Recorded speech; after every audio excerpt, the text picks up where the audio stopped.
All right, let's dive into the story of a really mysterious figure. He only shows up for a couple of verses, right? But his appearance at this incredible moment in history, well, it changes absolutely everything. Think about it. In what is probably the most famous execution of all time, who was that other guy carrying a cross? It's a detail we sometimes just glossed over. We all know the story of Jesus on the road to Calvary, but there was someone else there, a total stranger, just pulled out of the crowd. So who was he? And boom, here he is right in the Gospel of Mark. It says they compelled a passerby, Simon of Cyrene.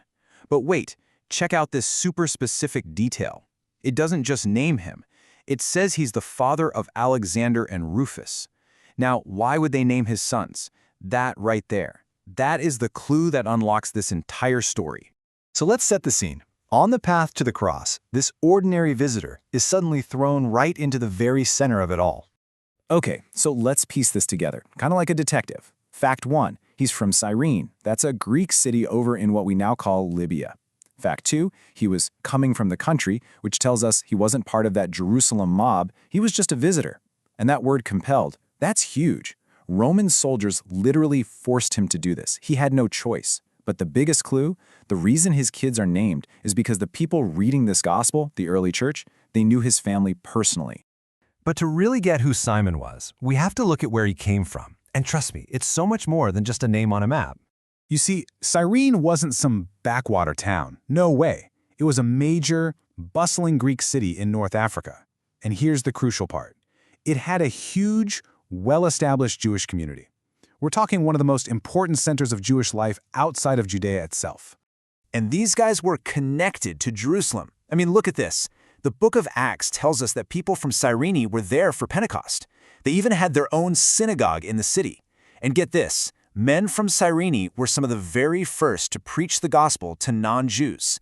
So the big takeaway here is that Simon wasn't just some isolated tourist.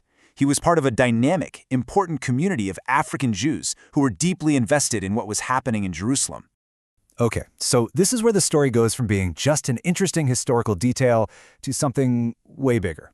For the early Christians, Simon showing up at that exact moment was no accident. They believed it was a direct fulfillment of ancient prophecies about the entire world turning to God. Take Psalm 68, for instance. It says, "Ethiopia shall soon stretch out her hands unto God." Now, back then, Ethiopia was often used as a kind of catch-all term for Africa south of Egypt. It's a prophecy about Africa reaching out to God. And then, what happens on the road to Calvary? A man from Africa literally stretches out his hands to take up the cross. It's like the poetry of that prophecy just exploded into real life, right there on that dusty road. Or think about the prophet Isaiah. He talks about the sons of the stranger who would join themselves to the Lord. And who is Simon? He's a stranger.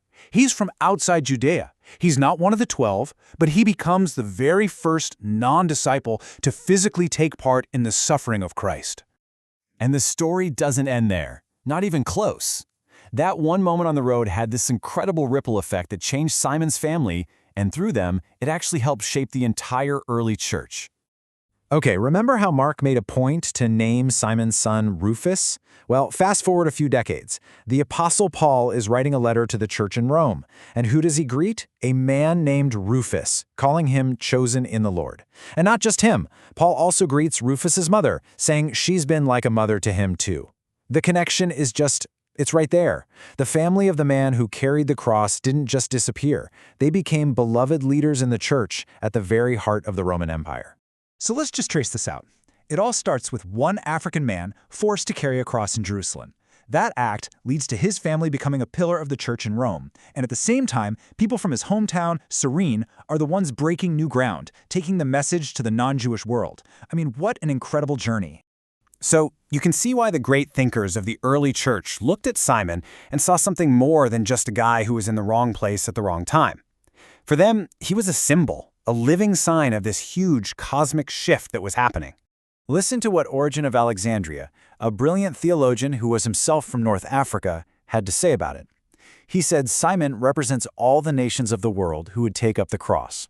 He saw it as a prophecy unfolding in real time. Just as the local leaders were saying no, a man representing the rest of the world steps in. And this really breaks down that symbolism. You've got the Jewish leaders who in that moment represent rejection. You've got the Romans who represent worldly power. But then you have Simon, the man from Africa, and he represents the global church, all the nations of the world reaching out and accepting the cross.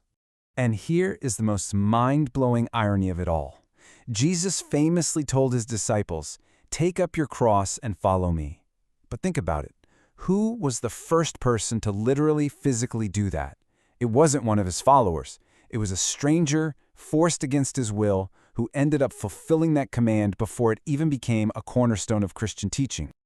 And where were the disciples? In that moment of truth, the ones who had promised to die with him, they had all fled. They were gone. But into that empty space filled with fear and abandonment stepped a stranger.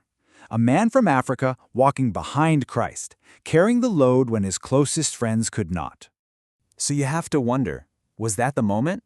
When a man from Africa put his hands on that wooden beam, was that the very instant this story broke free from one small corner of the world and truly became a story for everyone, everywhere?